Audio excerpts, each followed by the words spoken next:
Today, the president also confirmed the U.S. will impose a 25% tariff on all foreign-made cars, effective at 9 p.m. our time. And that has left plenty of uncertainty in the auto market about what is coming, both in the short term as well as in the long term.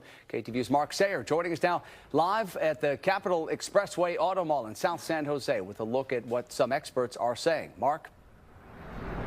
Well, Alex, Greg, there are many both foreign and domestic dealerships here along Capitol Expressway, but the auto industry is very complex these days. There are U.S. brands that are made internationally, and there are foreign brands that are made right here in the United States. So how all of this ultimately plays out remains to be seen.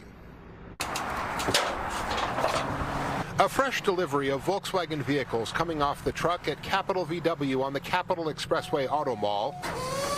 Because all of these vehicles and associated parts came into the country before Wednesday's tariff deadline, they will all be sold tariff-free, but it will likely not be that way for long.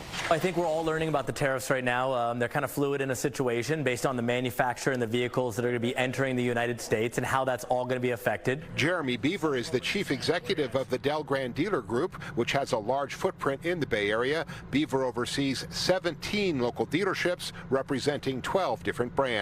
For sure, these models that are on import, specifically around Mexico, Canada, and the larger export, there will be this tariff that, for the most part, looks to be being passed on to the consumer.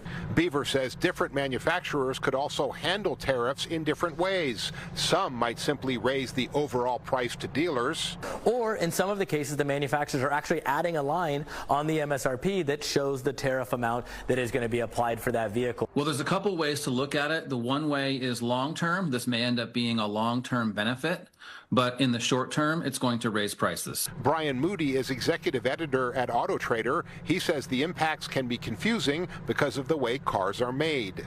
Cars that we typically think of as, quote, import brands may in fact be built in the U.S. There are many of those. Toyota, Honda, Nissan, Mercedes-Benz build many models here in the U.S.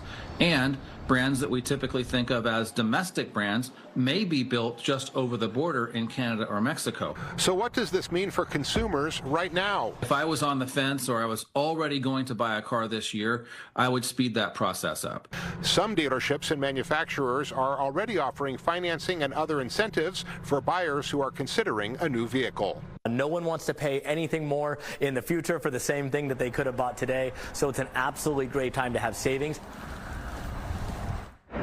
Now, another thing to keep an eye on is the price of used cars. Analyst Brian Moody believes there's going to be a lot of pressure on the used car industry, which of course will not be subject to any of those tariffs because the used cars here today were brought in and are here already. He also believes that some dealerships could actually increase prices for their certified or their pre-owned premium used cars as a way to offset some of the tariffs on new cars. So many moving parts here. How this all plays out, of course, remains to be seen.